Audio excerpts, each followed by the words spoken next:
Greetings family. Welcome to Styleman Visuals TV. Muna Styleman.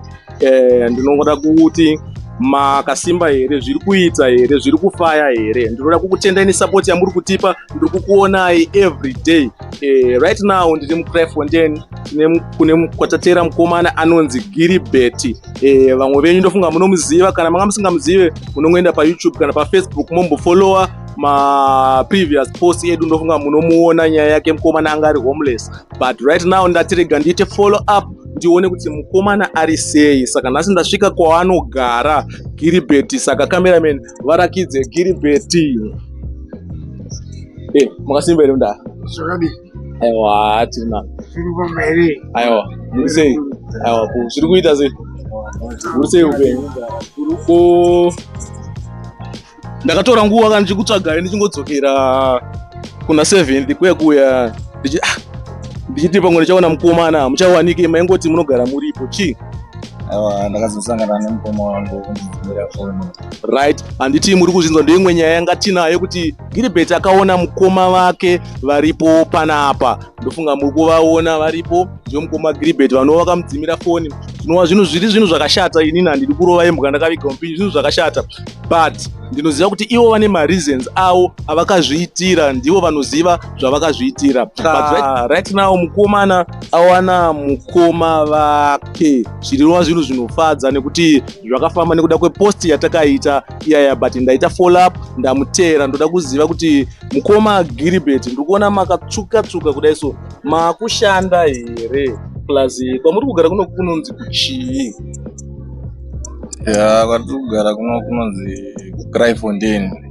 Alright. Pakushanda apa ndoda kutenda Mwari because pana moms vandakazosanganawo navo vakandipa basa, but basa iri ndere shoplifting. Saka ndokutenda Mwari papa. Mati mukuita dzokorodza yemukoma vanhu vanongona vasina kunyatsonzwa. Mati muri kuita basa rei? Shoplifting.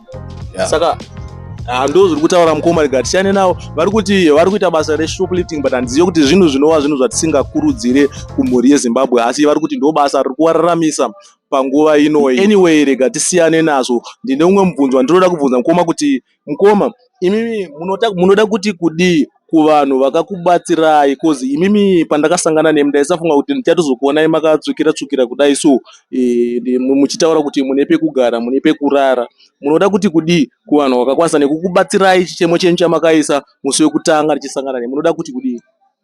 Mukati chi? Ndati munoda kuti kudii kuvanhu vakakubatsirai? Munoda kuti kudii? Munoda kuvaudza kuti chi wese wamunoziva kuti akakubatsirai kuti musvike pamuri panapa nhasi? Kuna vakandibatsira ndovatenda zvisingabviri, ndotenda ruzhinji rweZimbabwe vari kubatsira nevachakontinyawo kusubscribe follow paStyleman Visuals TV. Okay, ndofunga mukoma muri ngovanzwa zvavari kutaura. Vari kuti vari kutenda ruzhinji rweZimbabwe nekunge muchinoisa maoko enyu, muchibatanidza maoko kuratidza kuti takabatana, muchibatsira mukoma Gilbert, muchivaitira like izvozvi. Ndofunga vane vamwe vavasingakwanisi kutaura nemazita, but zvinhu zvekuti tambotitaurei vakandiudza vakati iwochi pane vanhu vakavabatsira, vakavabatsira, vakavaitira zvinhu zvekuti hatikwanise kutaura. But ndoda kukutendai mese murambe muchingofollowa nekusubscribe Styleman Visuals TV. Mwari vakuchengetedzei. My cameraman, take me there.